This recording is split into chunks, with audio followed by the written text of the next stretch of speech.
Wisconsin inmates are staying on the straight and narrow more often after they're released from prison.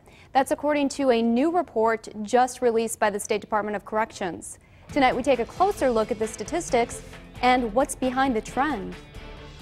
Here is our next slide. Prisoners at Green Bay Correctional Institution are learning about financial literacy. And there are two types of IRAs. Education is a big part of the State Department of Corrections reentry program at GBCI. Deputy Warden Sarah Cooper says the program is designed to help inmates cope with life after prison. There's a lot of different things that we try to teach inmates core competencies so that when they do go back to society, they have some skills to succeed. Cooper says if an inmate can succeed on the streets without going back to a life of crime, everybody wins. There's less victims, there's less incarceration, it costs less money, and we want the inmates to go out into the community and succeed. Circles of Support, a Goodwill Industries program, has a similar mission aimed at reducing repeat crimes, also known as recidivism. Through group meetings and individual sessions, Circles helps recently released prisoners transition from incarceration to the community. They may come out without a state ID. Well, they can't get a job, they can't do anything without that.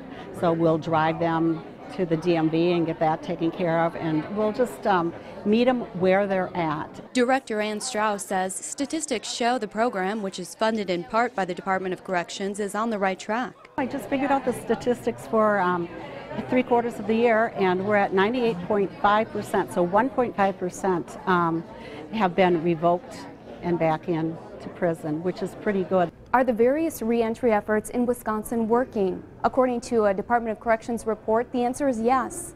It shows the rate at which prisoners are committing new crimes after they're released from prison is on a downward trend. As long as that rate keeps coming down, I think that's a positive sign for safety in Wisconsin. The report tracked the recidivism rates of nearly 125,000 offenders over a period of 20 years. It looked at people released from prison who reoffend within a 3-year period. Recidivism is defined in the study as a new offense resulting in a conviction and sentence to the Wisconsin Department of Corrections. Analyzing follow-up periods of 1, 2, and 3 years, the report shows the 3-year follow-up recidivism rate decreased by 28.5% from 1993 to 2007. That means an offender released in 1993 was nearly 1.5 times more likely to recidivate within 3 years than in 2007. That's a tribute to the folks in the Department of Corrections and who have engaged in a lot of their time and energies on reentry efforts, preparing offenders to reenter the community with the education, the job skills, the other types of support they need to succeed. While the report data looks encouraging, the first time I got out, I was, I'm going to change the world, but... Kathy Johnson can attest to the challenges of not reoffending.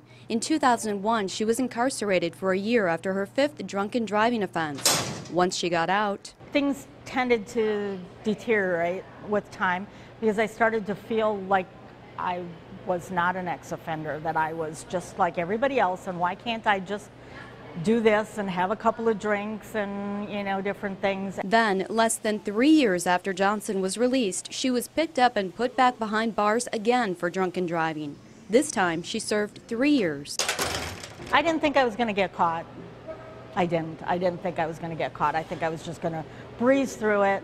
The agent I had, was pretty easygoing, and I figured I had bluffed my way through all these other things. I can just bluff my way through that too. After her release, Johnson got back on her feet with the help of Circles of Support, and today runs her own consignment shop inside Appleton's City Center Plaza. She says reentry programs in prisons weren't available when she was incarcerated, but feels the fact they are now is very important. Just tossing people out and putting them in a motel or letting their family fend for them is not making a difference. Corrections Secretary Gary Hamblin says the department's next step is to start looking at individual programs and determine which ones are having the greatest impact on the recidivism rate.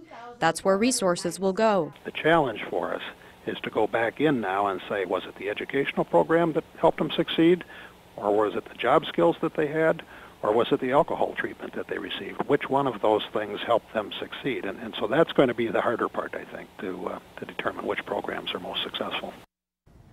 Will the recidivism rate continue to drop? DOC officials say it may not go down as sharply in the future as things like various specialty courts, such as OWI and drug treatment courts, gain a foothold in Wisconsin. They add over time that people coming to prison will be the hardcore criminals, and they are going to present an even bigger challenge to turn around and keep from repeating their crimes.